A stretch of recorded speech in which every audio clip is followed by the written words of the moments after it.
Mirin beida shipa samilo ringa pasam pang lalapung rumsa ringa shi sampang lalakang ngarumsa jo magagashung kavat leilala damilo Nawi kamata imirin peida Nawi bangli hor sang mili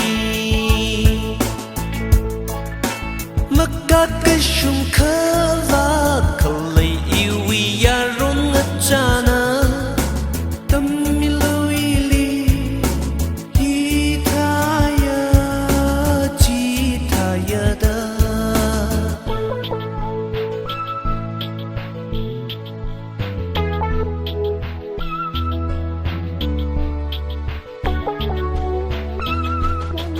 Bata khamay won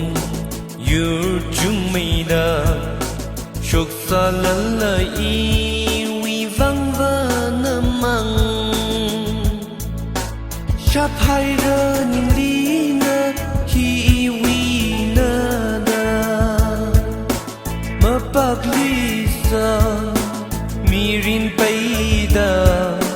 won rumsa Laigashiyayna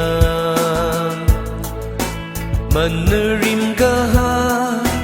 Najan hanchina She pasalu